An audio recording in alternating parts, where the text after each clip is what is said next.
Sure, you don't. Jesus. Just go right into Kyle Schwarber. Right?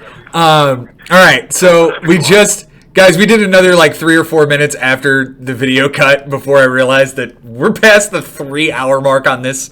We're going to keep going because you know what? This has been a fantastic week. This has been a fantastic experience. Benny, thank you so much for coming on the show today. You were talking about Marcus Semien and the output that James's team had this week. Please continue. Yeah, good to be in part two. Part one was fantastic. Thanks for having me back. We were discussing James's offense and how it basically can be argued that it's the best offense in the league. Just an unbelievable resume from all these guys this past week.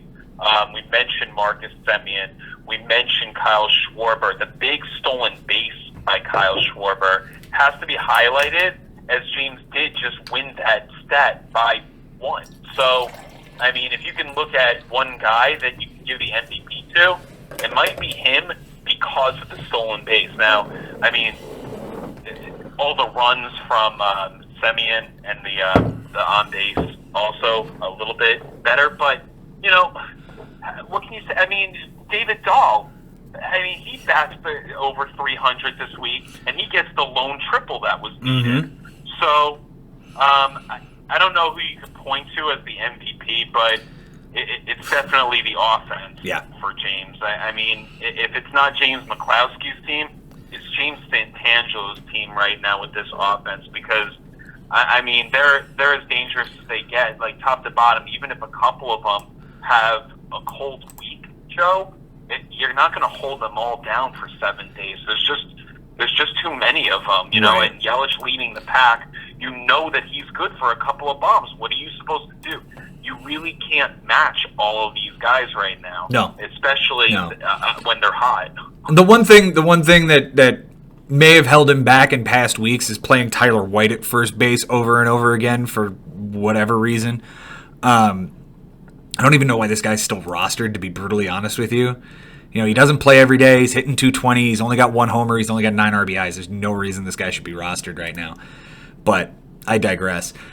James's pitching this week is indeed what let him down.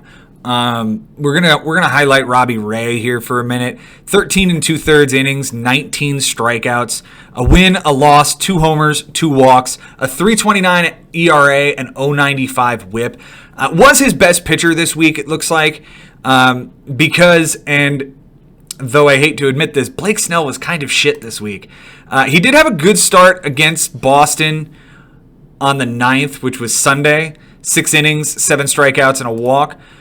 But his other start this week was 4 1/3, and though he had 8 strikeouts, he got bombed. He got bombed by Detroit. You know, he had a 12.46 ERA. That averages out to a 6.10 ERA for the week and a 1.45 WHIP. And finally, we're going to highlight Rich Hill. 5 innings, a win, 6 strikeouts, a 3.60 ERA. Thing about Rich Hill, you know, I saw him pitch against Washington about a month ago now. He got lit up. You know, he gave up like 4 earned runs over 5, I think it was, or 3 earned runs over 5. Rich Hill is a guy that, when he's healthy, will pitch very well. The question is, how long is he going to be healthy? Is it a blister thing? Is it a toenail thing? Is it a head thing? I mean, I would not want to own Rich Hill ever. You know, between age and blisters and God knows what else, the guy's just going to be a headache to manage. But when he's healthy, he's really good. And if he's going to be good for the rest of the season, then he could slot in as a really good number 3 for James's team. I mean, he's pitched to a 2.40 ERA over 45 innings. If he could get 130, 140 innings out of him this year, that's a pretty good season. Benny, your thoughts on his pitching staff? Well, I think James has managed the heck out of his pitching staff, firstly. You know, he's known the right times to start guys and the right times to sit guys. I completely agree. I think that's one reason that he's still in the middle of the pack. It could be a lot worse for him. You know, Jake Arrieta, he was disappointing this week, but he's been solid enough for him to keep him in it. Robbie Ray, pretty solid year so far. Blake Snell, yeah, sure, he pitched pretty poorly against Detroit, but at the end of the week, James goes 1-1, and that loss really hurts, but the win was very helpful. Mm-hmm. So, he needed every win, the one from Ray, the one from Hill, the one from Snell, and the one from Lucchesi. That ties the category. Mm-hmm.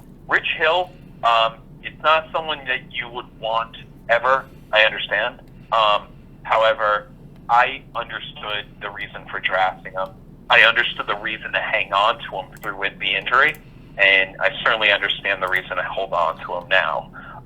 Rich Hill is not only on an excellent team that's going to win games with their offense, he is a professional hitter. Yes, an older pitcher. I believe he's 37 or 38 years old. Oh, damn, we lost Benji. All right, let me call him back here. We'll get him on the line. But as far as Rich Hill is concerned, yeah, I totally understand where he's... Hey, we lost you for a second there.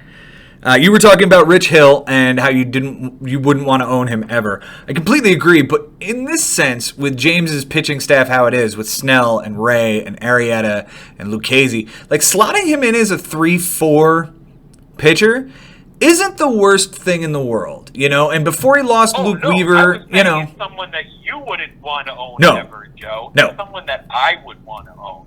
Yeah. Because I could certainly understand the reason for drafting him. Mm-hmm. I can certainly understand the reason for holding on to him through the injury. Yeah. And I can absolutely understand the reason to have him now. Yeah. Because he's on a very dangerous offense. That Dodgers team is probably going to win the division, man. Again. Oh, absolutely. And Rich Hill, although I think he's 37, 38 years old, throws one of the best breaking balls in the sport. So, to me, there's a lot of things going on. He's a professional at his age, that he's on a great team, that he's shown success in the past, that he has an excellent out pitch, mm-hmm. and that when he pitches, he usually pitches well, like you said.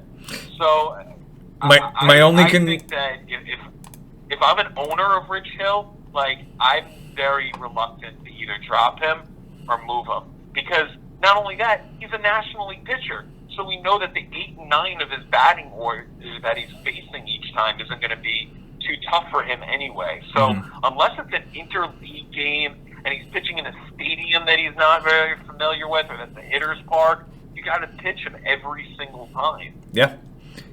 My only concern in being a Rich Hill owner would be that you're not going to get but 130 innings out of him. If you can get, like I said, 140, 150 innings this year, you'll take it, and it'll be a really good 140, 150 innings. We'll move on to Mike's side of the equation here. Offensively, we're going to highlight Malik Smith, who got sent down to AAA, a month, 6 weeks ago, and has come back with a vengeance, man. He may only be hitting 210 for the season, but that doesn't show what he did this week. He hit 290, on base percentage of 353 with a homer and 5 RBIs, 2 steals, 2 walks, 4 runs, and 2 doubles. Since he's come back, like I said, he's kind of been filling in for D. Gordon while D. Gordon's been on the IL, and he's been every bit of the speed demon that they expected him to be atop that lineup. Be interesting to see what happens with him when D. Gordon comes back. The next one's going to be Luke Voit. We talked about his offense being very New York Central. I'm not highlighting Luke Voit because he had a great offensive week. He only hit 211, but he had a 375 on base percentage. And the reason I'm highlighting him is because he led the team in walks. It was 5 walks, and Mike won the category by 1. So he needed every single one of these Luke Voit 5 walks in order to make it happen. And finally, Ronald Acuna. As you said, Ronald Acuna, has been everything that you could have expected, I think. He hit 296 this week.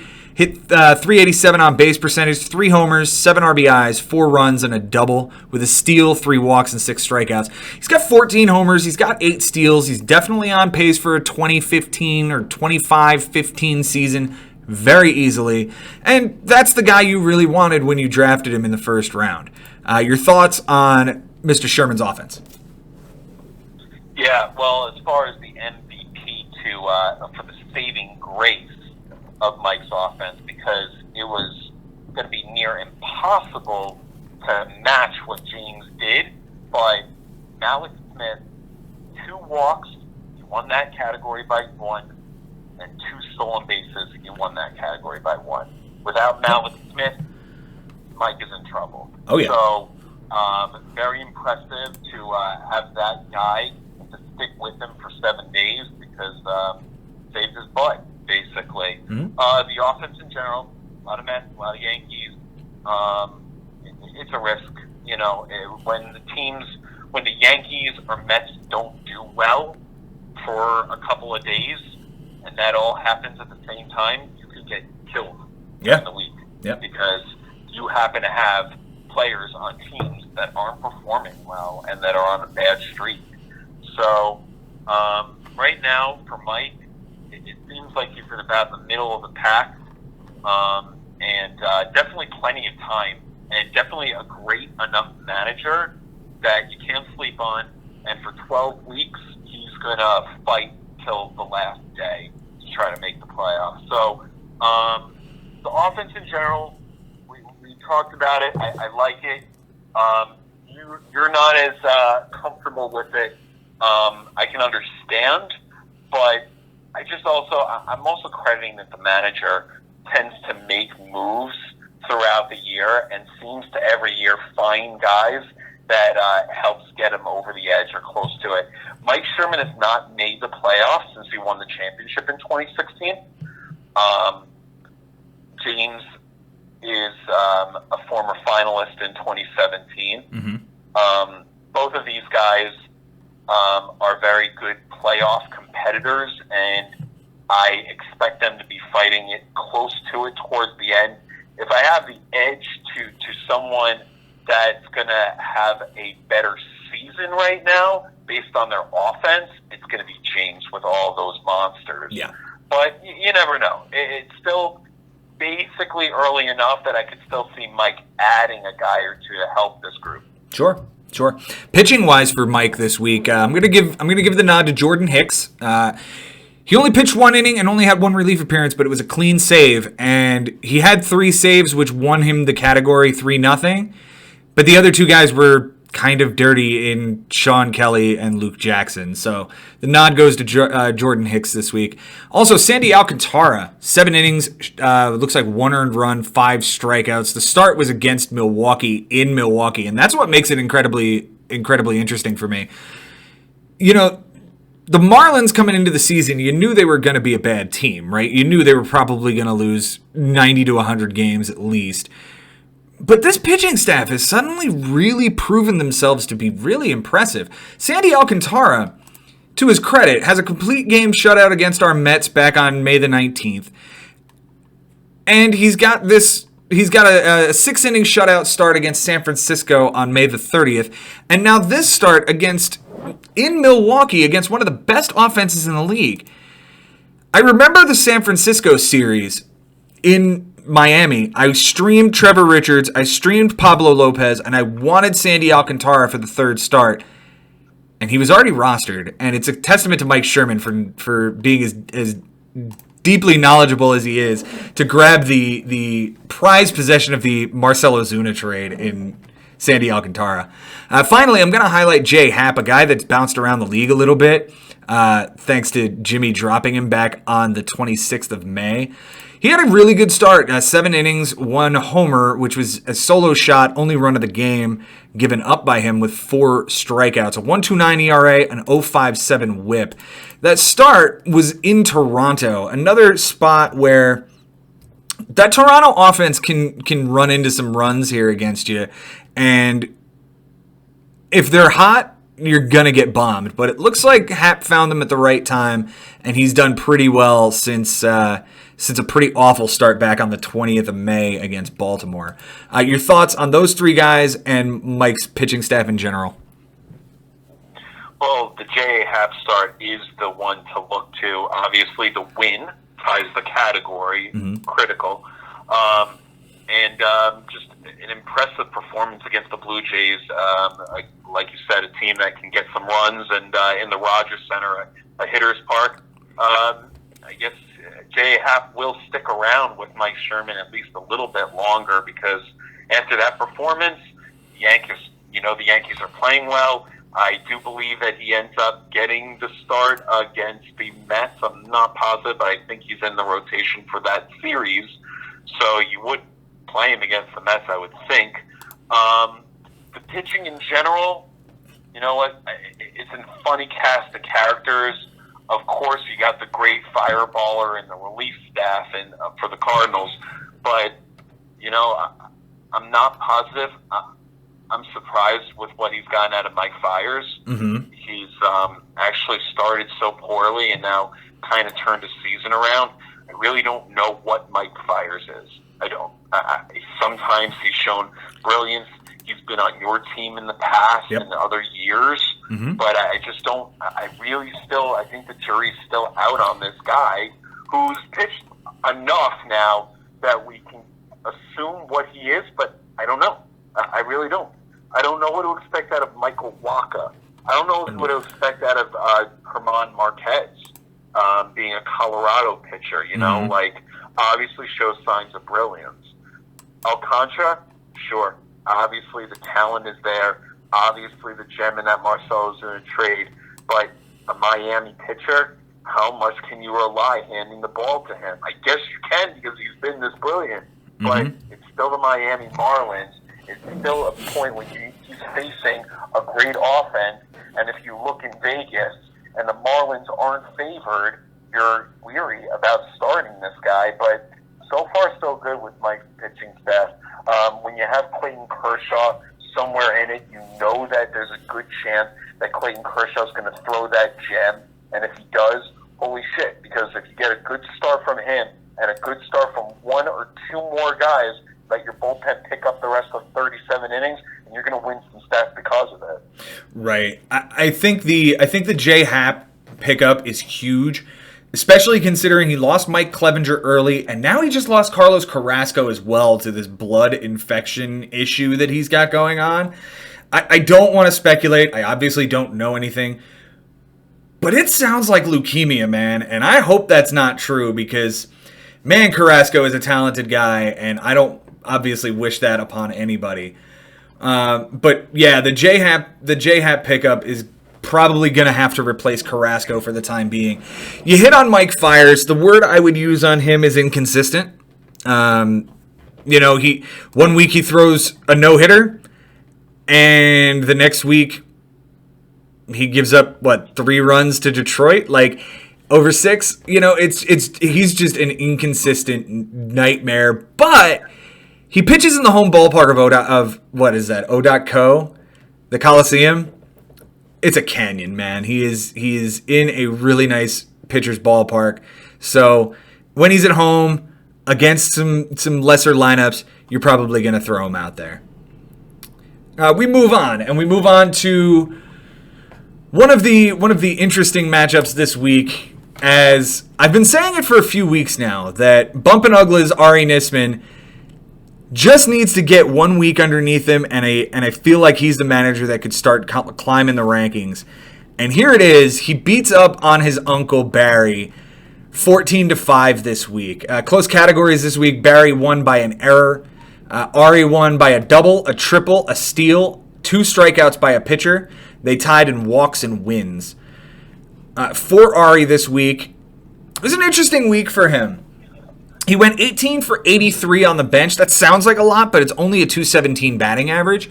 14 runs, 2 doubles, 5 homers, 13 RBIs, a steal, 6 walks, 15 strikeouts, and 2 errors. Now, I could go up and down the entire week on stuff that he missed, but at the end of the day, the only categories offensively that Ari lost were strikeouts and errors. He tied in walks, so we could sit here and nitpick walks. But more to the point, I think, and we talked about this before the show started, Ari's in an interesting spot where he has Shohei Ohtani as a utility-only player. He's got a bunch of similarly eligible players in his outfield, but what's really jamming him right now is Nolan Arenado and Vlad Guerrero Jr. both being only third base eligible, and Shohei Ohtani only being utility eligible. Your thoughts on Ari's offense as a whole? Well, it was an offense that I wasn't very confident in maybe a few weeks ago. It just seemed like it had a lot of holes, but it's just coming together. Like you mentioned the batting average on the bench, 217. I mean, that's very good, because Ari, in the last few years, carries a deep bench. Mm-hmm. And Ari is typically a team that in the playoff hunt, on the top of the league. This is the first time in a while that he isn't. So he knows how to work his bench. He likes having a deep bench and kind of playing by the numbers. It does burn him a lot. We can nitpick about him tying in walks.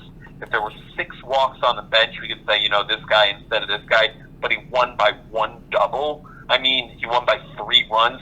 He got a lot of those decisions correct. Mm-hmm. And he didn't lose walks, he tied walks. Exactly. So he basically did it right. We'll get into his pitching later, but as of right now, Ari does have a good offense. We'll talk about the key players later, but right now, as long as he plays the right guys on the right day, which is, it's tough to do 7 out of 7 days, mm-hmm. and know exactly what you're going to need on Sunday. But for the most part, I'm a fan of this offense. I think it's a deep offense in case of injuries. Some droppable guys for sure when he needs relief appearances or when he needs a start from a pitcher on a certain day. But for the most part, dangerous offense, tough team to play right now. I agree. And the only thing I've said, and I've said this for a few weeks now, Ari's offense ultimately depends on how many games the Colorado Rockies play at home per week. When his offense is clicking on all cylinders like it did, then you can assume that the Rockies were playing at home. This wasn't the case this week. And I think it shows in things we'll talk about in a few minutes, but he's going to go as the Colorado Rockies go, and I've said it all year. So we will really see, whether he continues to utilize all of the Rockies that way or whether he, trades one off to try to, bolster his pitching. Let's jump to Uncle Barry really quick offensively on his bench. He went 8 for 27. That's a 296 batting average, 5 runs, 2 doubles, a homer, 4 RBIs, 2 walks, and 5 strikeouts.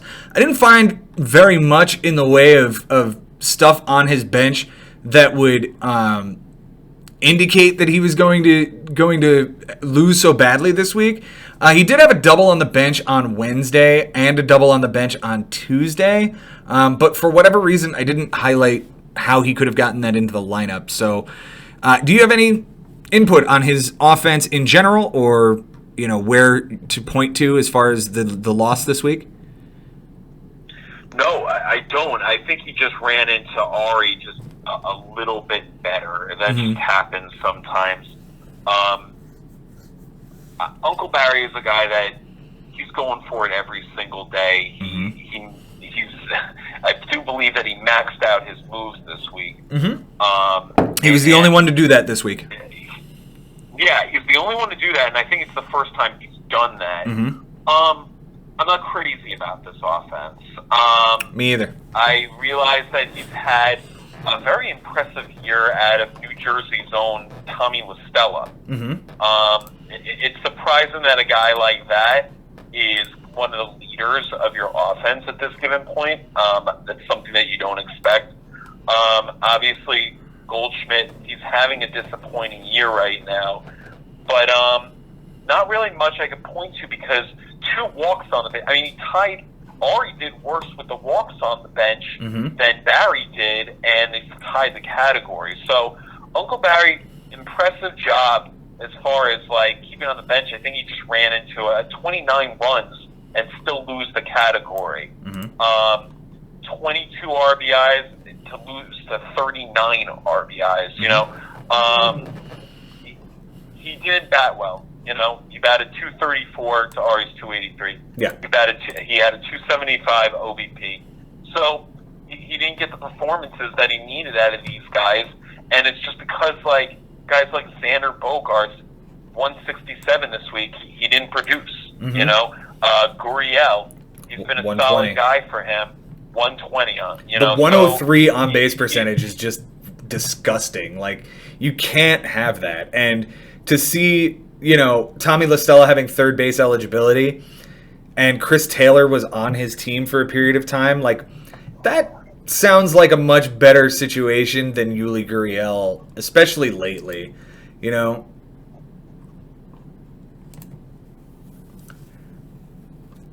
For Barry's moves this week, we talked about the fact that he maxed out his moves. He did have a wasted one in there. On the 4th, he dropped David Freese and picked up Zach Plesac, but then a few hours later dropped Plesac for Victor Caratini. I think that's one of those moves he would like to have back late in the week, because he picked up Steven Brault for what looks like a spot start, and Brault gave him a good start. But if he was going to chase innings or chase strikeouts or especially strikeouts, considering he lost that by 2, I think he would have liked to have one more move to get a guy in there that would have given him a couple of strikeouts. What do you think? 100%. I mean, but I guess he doesn't have a crystal ball, so he couldn't have known it. Sure. You know, I can't nitpick too far into that. You know, you have no idea what you're going to need on Saturday and Sunday, and on Sunday he was going for it, and he just missed. Okay. Let's go to the key players this week. For Ari, who won the week, you know what? Where in the hell did this Jay Bruce come from? You know, as a Mets fan, you think about the couple of times that Jay Bruce was really hot. I don't think he ever put up a week like this for the New York Mets.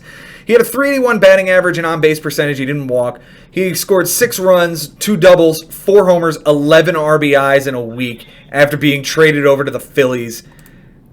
For Ari, it was Josh Reddick, .385 on-base percentage and average, no walks. 2 runs, a double, a triple, a homer, 3 RBIs, a stolen base, 3 strikeouts. He did have the only triple of the matchup. That's why I highlight him. And finally, JT Realmuto. Man, that Philly offense is starting to click, and that's kind of scary for the rest of us in the NL East. He had a .391 average, a .440 on-base percentage, 5 runs, 2 homers, 3 RBIs, 2 walks, 4 strikeouts. Anybody I miss or anybody else you want to highlight there, Benji? If you didn't mention Ian Desmond's .300 average, very impressive for him, guy that's usually not good in the batting average department. Yeah, that's about it. I mean, Vladimir Guerrero, he hit a dinger, but you mentioned the guy that just blew us all away this week. Welcome to Philly, Jay Bruce. Yeah. I guess sleeping comfortably in his new home, because those are absurd numbers out of him. No, I don't think he's ever done that before. I mean, he's been a great player, and he's had a solid career, but I mean, that's arguably the best offensive performance of any player this week. Yeah, I think the thing to note, especially on this team, is that Ari had a blowout win, and his offense was really good. But Nolan Arenado hit 182, and Charlie Blackmon hit 143, and Ahmed Rosario hit 190. Like, guys that he's counted on in weeks past had a bad week. And, like, not just a bad week, like a really bad week. And I said earlier, like, you'd see how good Ari's team was by how often Colorado was at home. This entire week, they were on the road in Chicago and at the Mets. This week, they're at home against Chicago and San Diego. It'll be interesting to see how Ari does this week with those guys. We'll jump over to his pitching staff real quick. Walker Buehler, 15 innings, 2 wins, 20 strikeouts, an .060 ERA, and .053 whip. Wow. Anthony DeSclafani, a guy he picked up off the waiver wire, and actually has bounced back and forth between a few teams this year. 5 innings, 7 strikeouts, 1 earned. The start was against St. Louis. It was on the road in St. Louis. And finally, it'll be Hector Rondon. Now, he didn't get a save this week, but he didn't win relief appearances. But I wanted to highlight one of his relievers, and you know, none of the other starters really did anything of note. A lot of them were pretty bad, actually. And I certainly couldn't highlight the closer of his team in Sergio Romo when Romo blew a save and had a 12 ERA this week. So Hector Rondon had 3 relief appearances. He gave up 1 run over three innings, 4 strikeouts, and 0.67 whip. Thoughts on Ari's pitching staff as it really has been the Achilles heel of this team this year? Well, here's the deal. Ari believed what I believe in Walker Buehler. Mm-hmm. And he started off really slow. And I thought that I dodged a bullet with Walker Buehler because he hadn't been what he finished the Dodgers with. And that was just one great start after another. Pitched great in the playoffs. And I thought that Walker Buehler was the real deal. Well, turns out that he's coming around. Unbelievable week for Ari. Now, I don't mind Ari's pitching staff so much. I think that he ran into some bad luck. One of Ari's pickups was Kevin Gausman, who just had a horrendous start, 5 innings with a loss, a 12.6 ERA. So that's part of the problem. I mean, it's not even necessarily that Ari has a bad staff. It's that you make that one pickup to go for a guy, and that just blows your ERA and whip and just ruins everything. So that kind of happens. What we could really talk about when it comes to Ari's pitching is 2 guys that he's been waiting for since the draft, which is Kimbrel and Keuchel. So now that they're on teams, now it moves that process on a little bit, but still in that waiting, and Ari's going to have to just make it work until these guys come in and produce. Yeah, he's got to wait another 3 weeks. And, you know, he's dug himself a really deep hole. We were talking about this before the show started. He's dug such a deep hole. And he's held on to, 3 guys that have kind of occupied his DL and NA spots, right? It's Betances, it's Keuchel, and it's Kimbrel. And he's held on to them all season. If they come around and they pay off and he makes the playoffs after this terrible start, fantastic. I just don't know if it's going to be enough because when you look at how long he's going to have to wait, he's going to have to wait into week 13 or 14. It only gives him 10 weeks to get to the playoffs. He's going to have to make up a lot of ground in a hurry. On top of that, is Dallas Keuchel going to come back this year after sitting out since September and be the 3.74 guy that we saw in Houston last year? Or is he going to be the 2.90 or 2.48 or 2.93 ERA having Cy Young winner that we saw a few years ago? I don't know what the answer is, but what I do know is that he's going to be pushing Kevin Gausman out of that Atlanta rotation if Atlanta has any idea what they're doing. There's no way you kick one of these young kids out of the lineup or out of the rotation with Kevin Gausman having an ERA north of 6. Thoughts?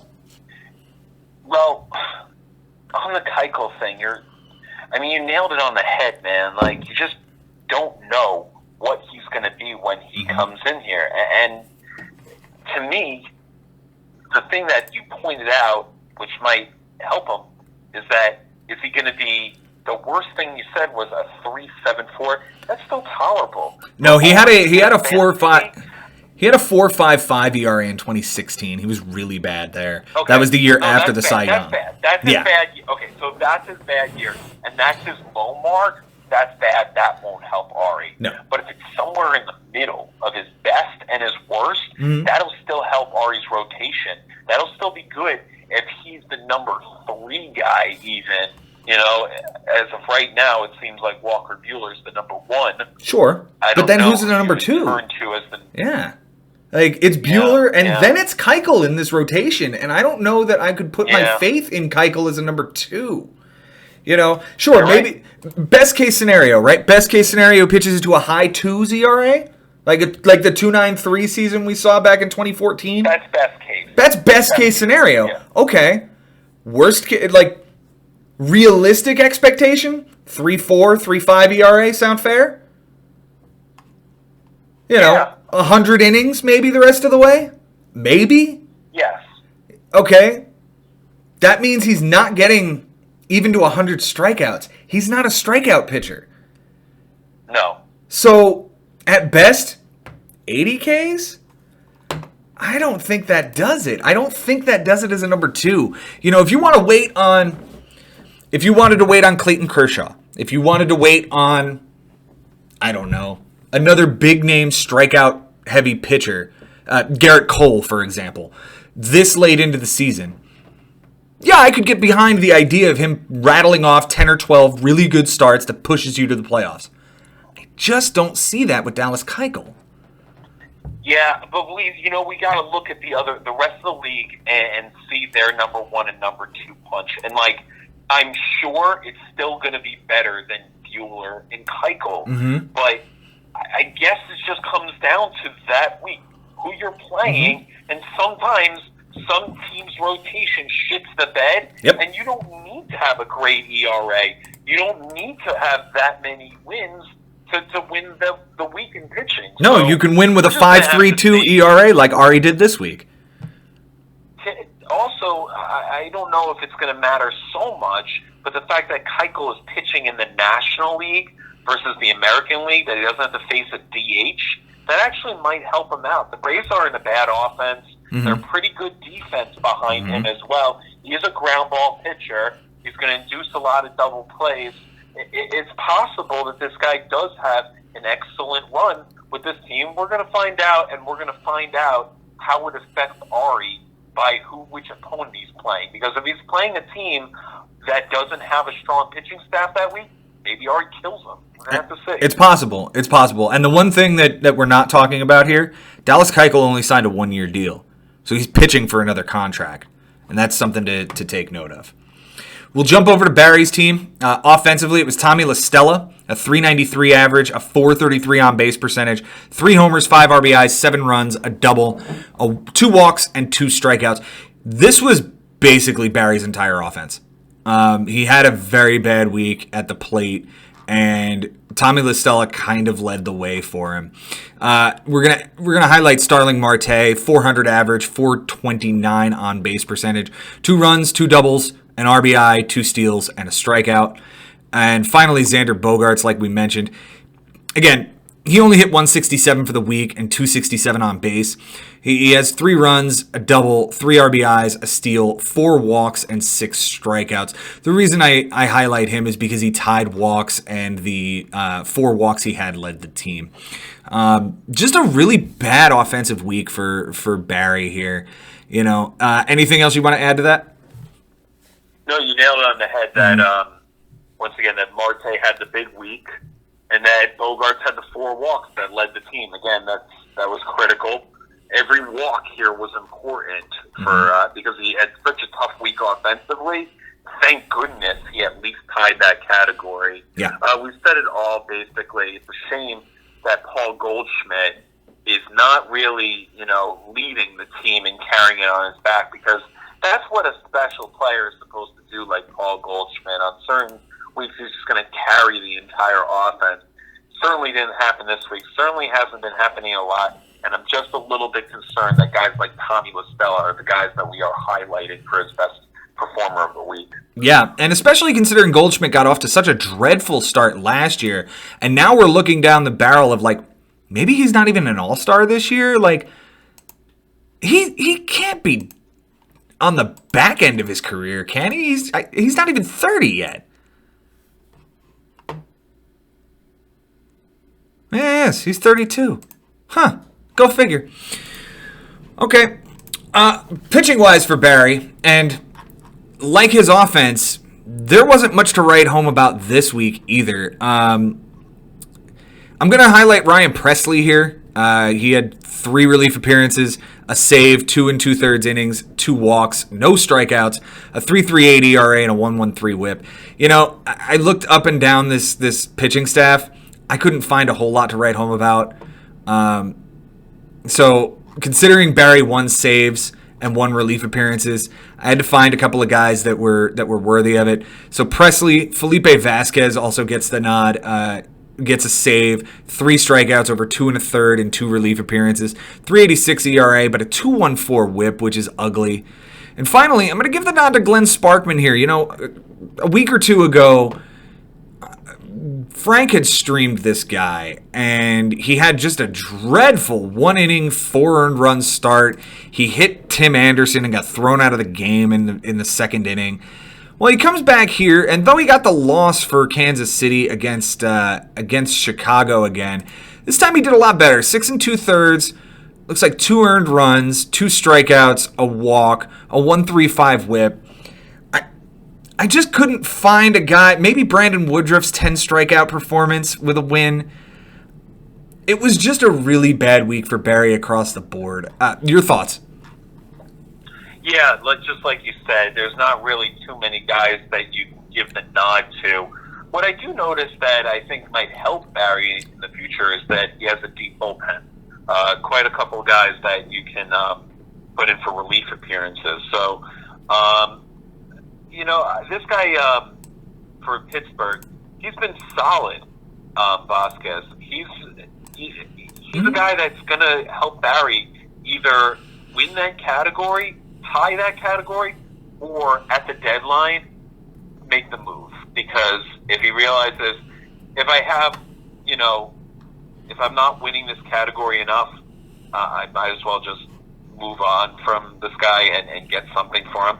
I can see him doing that to try to bolster his rotation or his offense because, like we said, he needs something. Mm-hmm. Because Uncle Barry, one of the more dangerous managers in our league, after taking this loss to Ari, and it was a much more lopsided loss than I think any of us could have anticipated based on what Ari had been doing all season, Uncle Barry's in trouble. Mm-hmm. And he needs to win. He needs to win soon, and he needs some kind of change. I don't know what it is, whether it's add the right offensive player, add a guy to the rotation, but something needs to change right now for Uncle Barry's team because on the streak that he's on, he's not going back to the dance.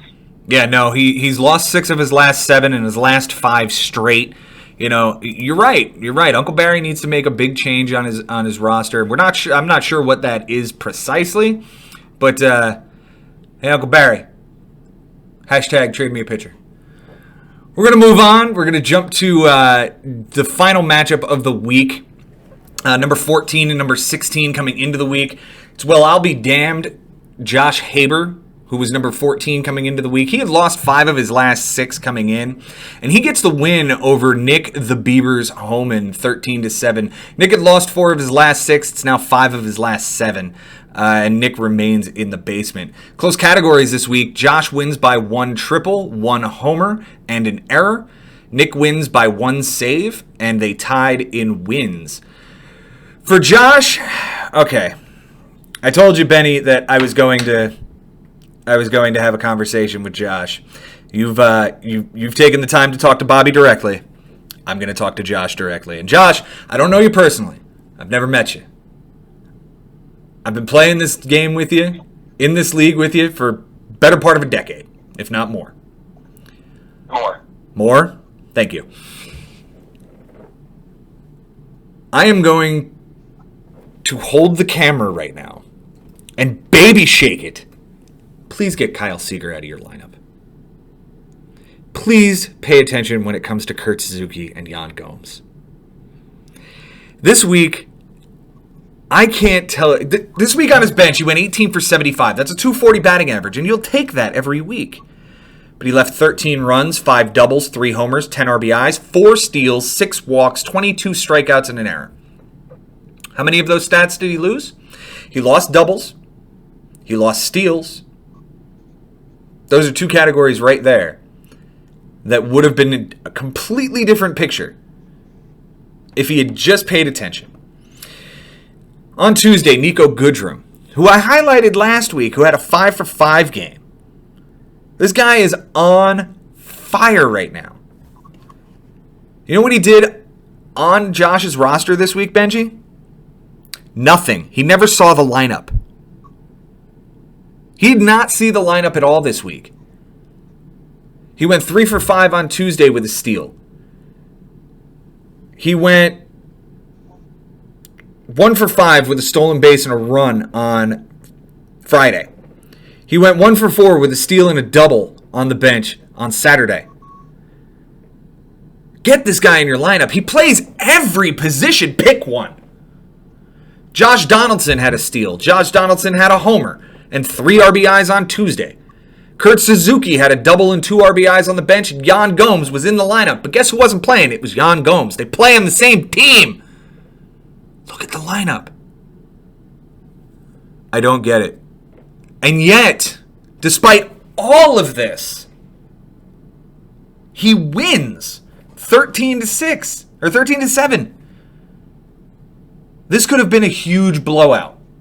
A huge blowout. Your thoughts on Josh's offense? Yeah, well, let's talk about one thing that's frustrating before you talk about the offense itself. Yeah, we're looking at a circumstance where he's not jumping on it early enough. He hasn't been paying attention throughout the week, and it's costing him. It's cost him maybe, I'm throwing a number out there, but something like 15 statistics. Sure. If you add 15 statistics to his record, he's right in the middle of this thing and ready to, go on a run. Mm-hmm. But it's sad because every stat counts, and when you can win 15-4 over 13-7, that's a huge difference. So, yeah, we're going to have to see what happens in the future. He's got me this week on my 8-week undefeated streak. So he's coming off a win. I'm coming off a win. We could talk about, you just said it yourself, Joe. Even in spite of all these mistakes, to still win 13-7, for him still to deliver the 10 bombs that he needed just enough to win that category. Yeah. To still pull off what he did with the walks 27, to still come in with the 291, 382. I'll tip my cap on the fact that his offense bailed out his managing to an extent. Yeah. Now, you asked to mention some of these offensive players, so we'll do that before we talk about the pitching. Sure. Well, Josh kind of goes in a similar direction as Mike Sherman. Yan Gomes, Freddie Freeman, Albies, Donaldson, Harper, and Eaton. That's it. What do those teams have in common? They're all in the NL. Adam Eaton also. Yeah, Adam Eaton, Kurt Suzuki, they're all in the NL East. The NL East teams that aren't Mets. Yeah. Josh kind of likes to play if they don't do well, then that's good, because they're NL East teams that aren't the Mets. Uh-huh. And if they do well, good, because they're on my fantasy team. So It's the a reason plan. why some of these guys are in there, why certain guys play over certain guys. So if you'll see that sometimes Ozzie Albies is facing DeGrom and Ozzie Albies is in his lineup, that's why. Okay. Because if DeGrom strikes him out 3 times, cool. And if Albies hits a home run, cool. And that's kind of how he does it with the offense. Gotcha. This week for Josh Donaldson didn't see the lineup, Brandon Lau didn't see the lineup, Kurt Suzuki didn't see the lineup, and Nico Goodrum didn't see the lineup. But in his lineup, Eric Hosmer hit 192, Kyle Seager hit 192. You're right. This offense, specifically, Freeman, Asdrubal Cabrera, Marcell Ozuna, it bailed him out. It bailed him out in a huge way. I will say this, he didn't deserve this win.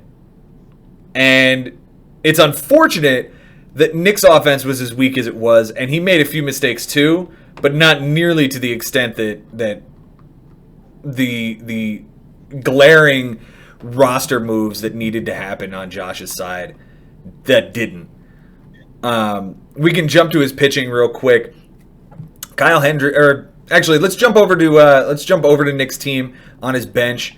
3 for 21. It's a 143 batting average. A run, a double, an RBI, 2 walks, 7 strikeouts, and 2 errors. With only 21 at bats and only 3 hits, trying to find something in there is nitpicking. He did win RBIs. He already won doubles, so those 2 stats are locked up. There's nothing in here that I see that could have changed anything offensively. Your thoughts on Nick's offense? Yeah, well, he's 3 for 20. That's impressive. It is. He did a good job It on is. his bench this Yeah. week.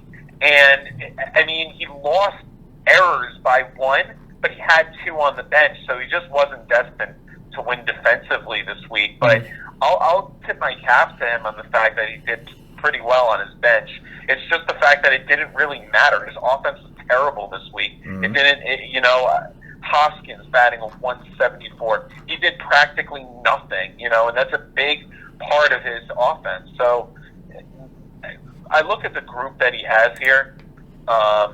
Seems like the George Springer injury is pretty brutal. Yeah. But this is not a very scary offense when I look at it. There's a chance, of course, that Miguel Sano could have that breakout week and kind of ruin an opponent. But other than that, there's nothing really dangerous about this offense right now. I kind of feel that when Nick made the trade, moving Chris Bryant, it might have affected him negatively. What do you think? I agree with you there. I think that trade was like, if not his last stand offensively, it's pretty close. You highlighted Rhys Hoskins and his 174 batting average. That's kind of his last best offensive player.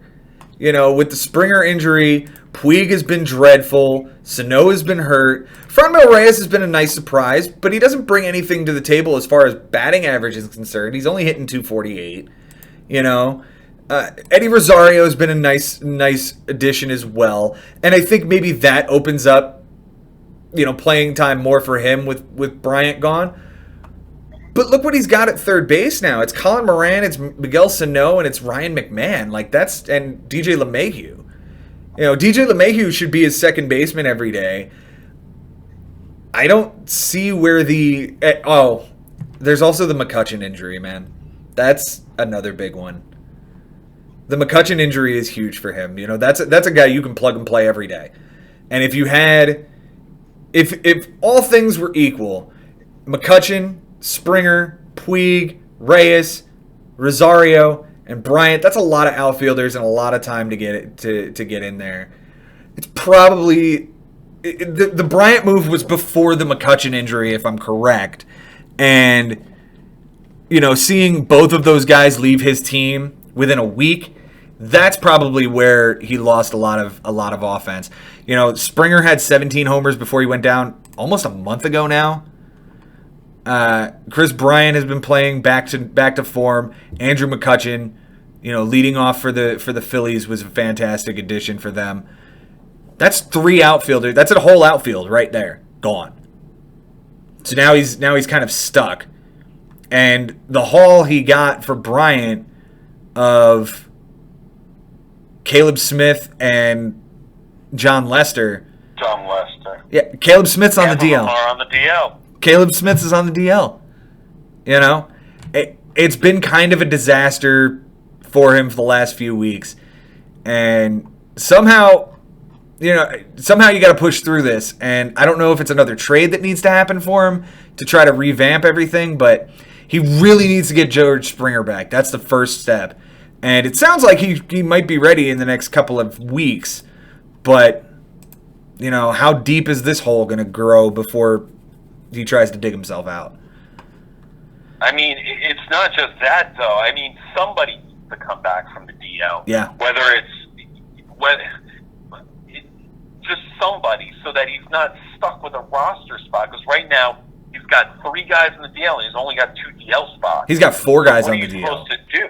He's got 4 guys on the DL. The point, yeah, right. So the point is that you're stuck with these roster spots, but these are undroppable players. Yeah, you can't let go of any of them. So you basically are playing with 23. Yep. Yeah, and he's got to find a way. He's got to find a way to replace what he's already lost in Chris Bryant and one of the pitchers he traded for. And I don't see where that's coming from. Is it Miguel Sano? I guess he hopes so. I guess he hopes that Miguel Sano gets hot. But that lineup is so good Miguel Sano sits sometimes, and he sits fairly decent, like a decent amount of time. I don't know where it's going to come from. It's scary because also like Eddie Rosario is hitting so well that you wonder, when's the cold streak coming? And it might be here. Be a couple of weeks, so you get a lull from Eddie Rosario, and when that happens, now who are you going to rely on? Well, Sano and LeMahieu. Eddie Rosario hit 227 this week. The cold streak might be here. Yeah. Yeah, it might be in there right now. Yeah. Key players this week. Let's jump into that. Josh had Freddie Freeman, who carried his offense. 375 average, 483 on base percentage, 5 runs, 3 doubles, 3 homers, 6 RBIs, 5 walks, 4 strikeouts, and an error. It was Drupal Cabrera as well. 440 average, 41 on base percentage, 5 runs, 3 doubles, a homer, 7 RBIs, 2 walks, 3 strikeouts, and 2 errors. As Drupal was so good for the Mets for a while, and ever since the Mets traded him away, he just couldn't find his footing. And the last 2 weeks, he's been pretty good. So maybe he's finally coming out of this like really, really long slump that he's been in. And finally, as much shit as I talked about Kyle Seager, he had 3 homers last week and drove in 4 runs and had 5 runs scored. So he was bad. I'm not saying he was good, but he wasn't completely terrible last week. Your thoughts? Well, take a look at how many runs. It's 5, and Josh won that category 35 to 31. So he needed those runs from Kyle Seager. I see that the guy's been struggling and that the guy was hurt. And for some reason, Josh has some kind of man crush with Kyle Seager. I don't know what it is. I don't know. Maybe he just doesn't believe this Nico Goodrum guy can really consistently do it, even though he's on a streak.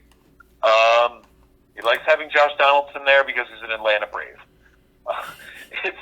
It's a funny little thing that you got to keep flipping around here. Just seems to me that Josh has the pieces. He's got the offense to win you week by week. He showed that because they just won in spite of his manager. Yeah, absolutely. So if Josh sticks to this team, Joe, week by week, day by day, makes those little changes. Right now, he's second to last in moves to James Santangelo. James Santangelo now has made the least amount of moves. Josh is hitting, and Josh is pitching. It's basically enough. One thing I wanted to point out about this matchup particularly is that going into the Kyle Hendricks start, Josh was 6 away from getting the minimum. Josh needed a 6-inning performance from Kyle Hendricks, or I think he just needed about 5 innings. Mm-hmm. But if Kyle Hendricks gets shelled by the Cardinals, Josh misses the minimum, and therefore Nick wins the week. And Nick wins the week by a lot because he would take every pitching category. Yeah. So Josh took a huge risk. And I don't know if it happened by accident, that he planned to just have the Hendricks start ready to finish him in innings, or it just happened coincidentally. Either way, it almost looked like Josh got lucky, and that's a big reason why he won, is just because he didn't pitch a lot, and therefore won ERA, therefore won WHIP. He only gave up 4 bombs. He only gave up 11 walks, and that was enough to win enough of the categories. Only 1 loss also. So he obviously pitched just enough, the bare minimum, and that won him a lot of the week. Yeah, it's no thanks to Brad Brock and Robert Gazelman, who absolutely blew up his ERA this week. But it is certainly, he needed every single inning he could get, and Cole Hamels was his ace this week. 8 innings, 10 strikeouts, nothing earned, and a walk and a win. Fantastic week for him. You highlighted Kyle Hendricks, 14 innings with 2 wins, 13 strikeouts in that time. He needed every single one of those innings. And Chris Archer, who's had a bad year so far. I mean, it's Chris Archer, right? You kind of know he's going to pitch to a bad whip. You kind of know he's going to pitch to at least a 4 ERA. At best, he'll throw to a 4 ERA. This year, he's been to a 5.20. But he got 6 innings out of him this week and a win with 6 strikeouts, a 1.50 ERA. I don't know that his pitching staff is enough. I do like what he has in theory. I just don't think he has enough supporting cast to make it work. You know, Hamels, Paxton, Hendricks, and Archer are a fantastic front four if all of them are going right at the same time. And I don't think they are. Your thoughts?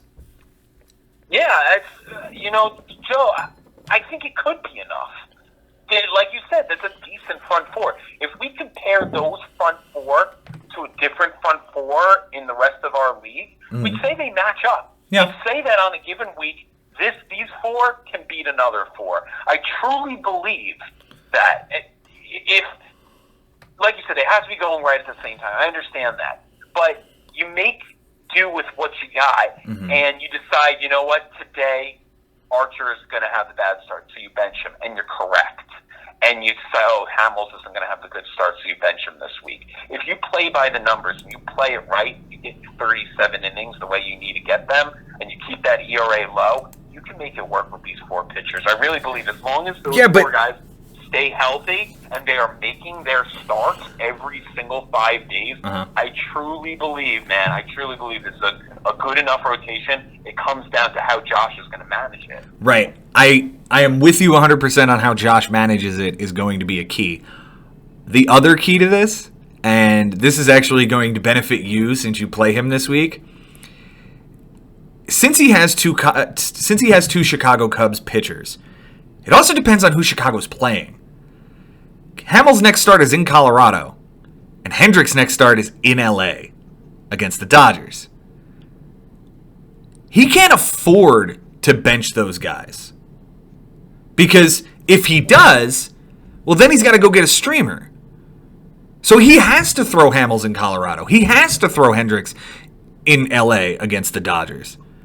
Or else he'll risk not getting to the minimum, or he'll run to the waiver wire and pick up whoever's there. So I think these four are solid. I agree with you on that. Schedule is very important.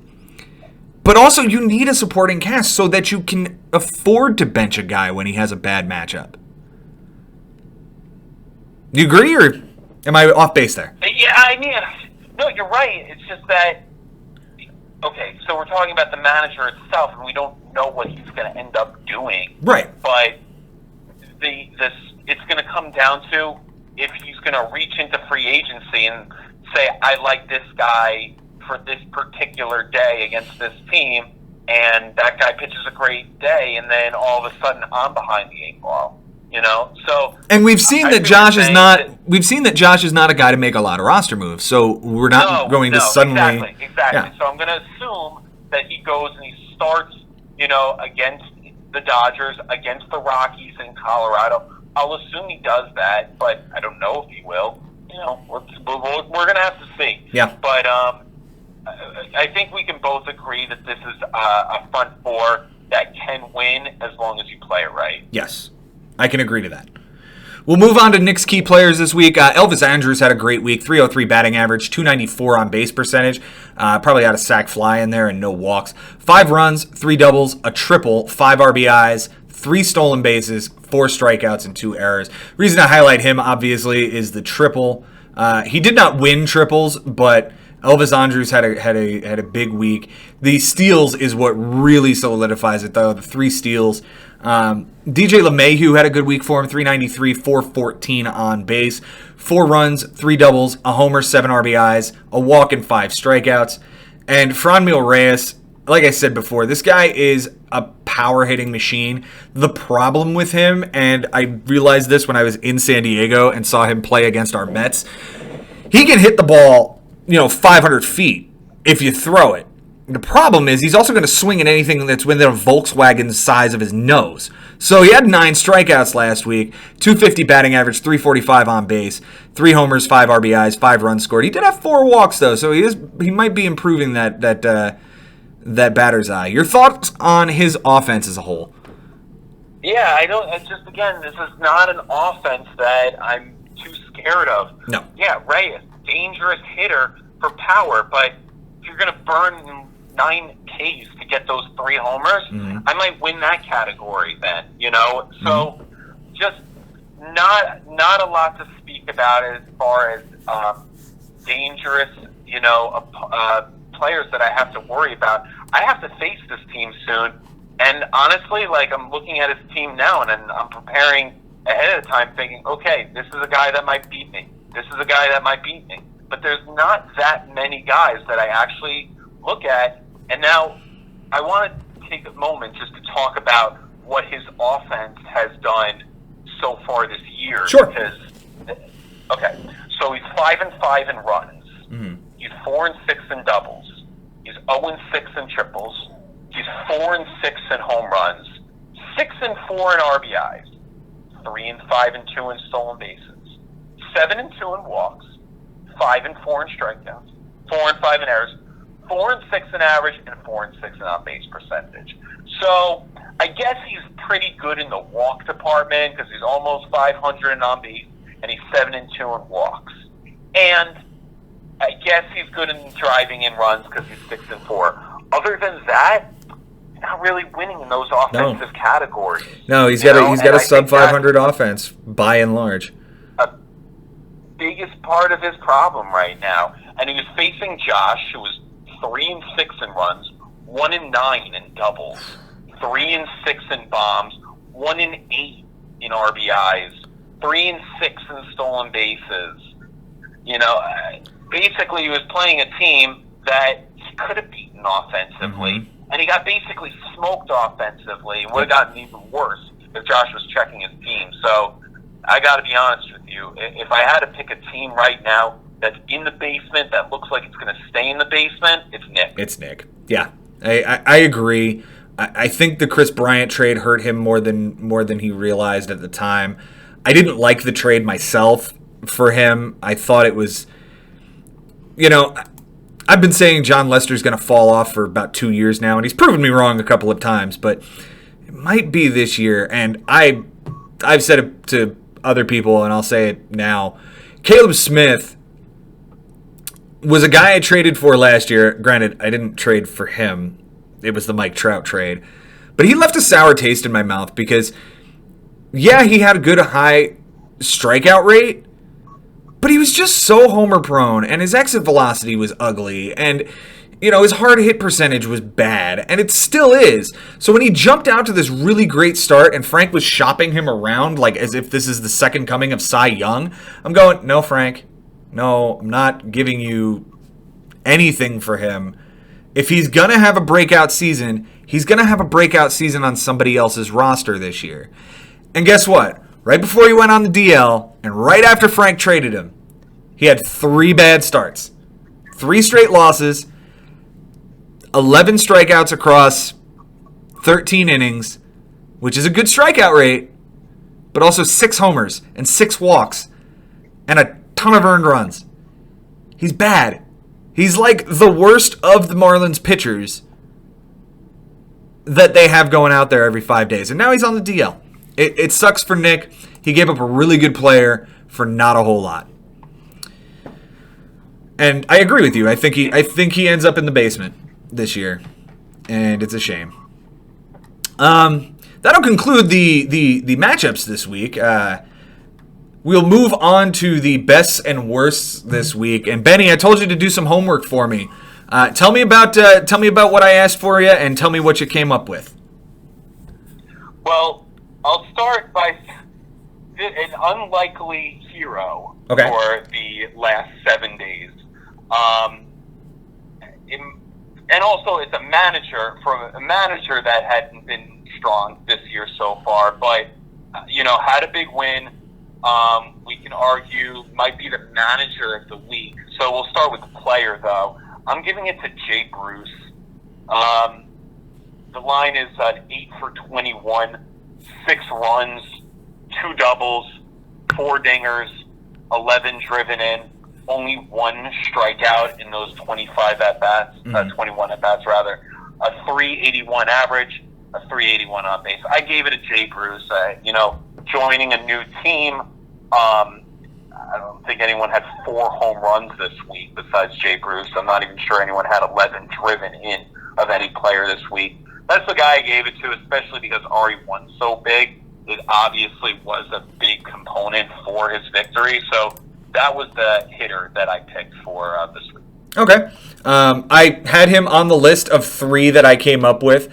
Obviously, one of the other 2 is James Santangelo's Christian Yelich, who hit 600 this week. 640 on base, 4 runs, 2 doubles, 2 homers, 4 RBIs, 2 steals, 4 walks, and 4 strikeouts. But you could give it to just about anybody on that guy's team, and it would have been at least apropos. It would have been appropriate. But the first one that jumped out at me, and the one I'll give it to this week, goes to a guy who actually lost this week, but would have lost a hell of a lot worse if it wasn't for this player. I'm going to give it to Mike Haber and his first baseman of Edwin Encarnacion. Double E hit 241 for the week, 371 on base percentage, and he needed every single one of those walks and on base percentage in order to win by .004 this week. He hit 5 dingers. He drove in 9 runs. He had 8 runs scored. Mike did win homers and RBIs, so he needed every single one of those.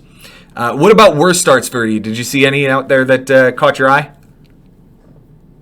Any bad hitting performances? Yeah. We mentioned the awful guys that did it in the doubleheader. I'll point to mine and Avistal Garcia. He went 1 for 9 in that doubleheader. For the week, there were so many terrible performances, but that was one for me in particular. Well, especially somebody toward the top of the draft that I found, the top 2-round player that had the worst week. I could point to Jose Ramirez. It's almost every week now. But he actually won James stolen bases, if I remember correctly. So I'm going to point the finger this week at Nolan Arenado. He hit 182, 240 on base percentage, no homers, no extra base hits at all. Just 1 run, 3 RBIs, a steal, 4 strikeouts and 2 walks. It just goes back to all of the Rockies players are really good when they play in Colorado, and they're just average when they play on the road. Best starts this week, Benji. What do you got for me? Oh, I'm definitely giving it to this Giolito character against you. Mm-hmm. I don't know why this guy is 8-1, I believe, but he was brilliant in this particular start. I'm trying to pull up the numbers now. Yeah, it was against the start in Kansas City, right? That's the one, and he went into the inning. Went into the 8th inning. He got 2 outs in it. He didn't give up a run. He had 11 strikeouts, 2 walks.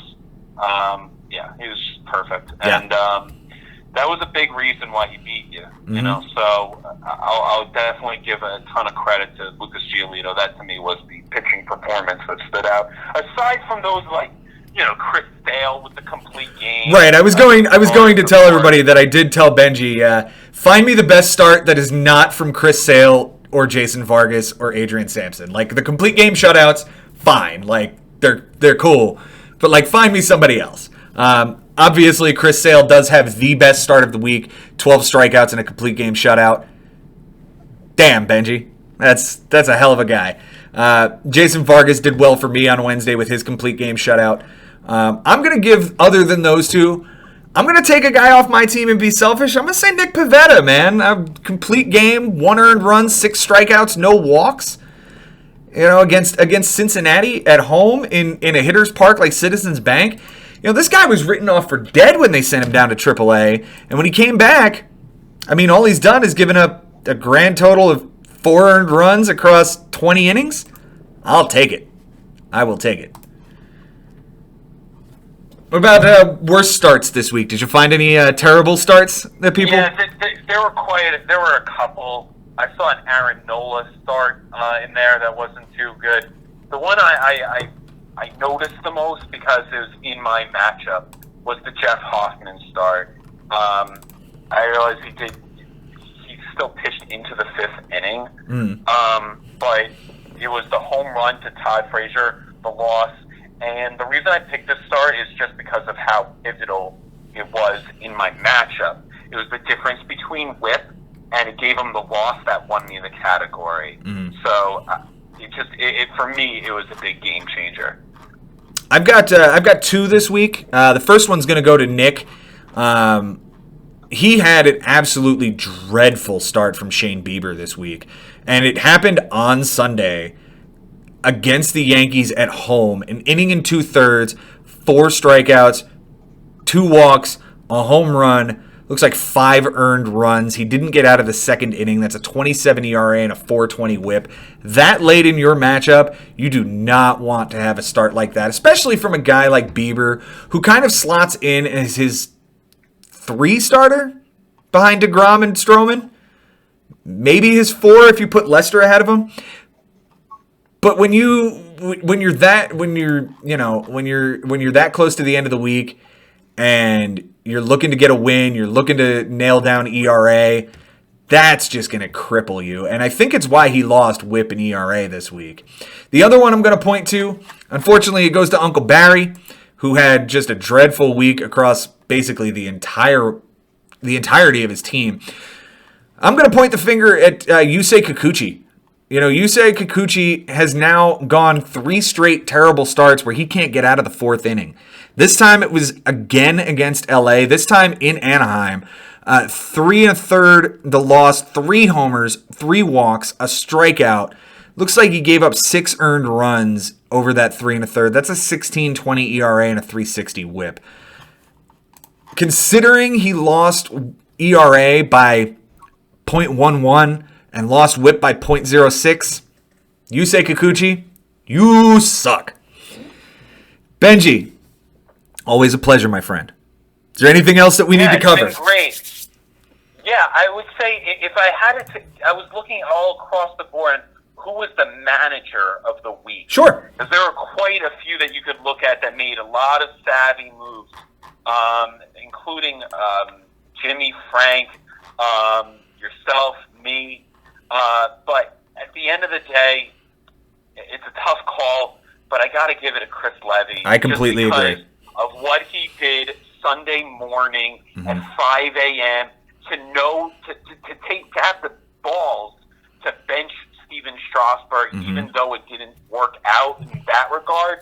Everything he did throughout the week to match with you, that he came from behind, and that was just, that was as impressive of a fantasy win against the champion and one of the best managers of our league I have ever seen. So I'll just tip my cap that it wasn't even the team as much that won it for Chris than himself. Than the move. The manager yeah. winning the week. Yeah, he absolutely outfoxed me this week.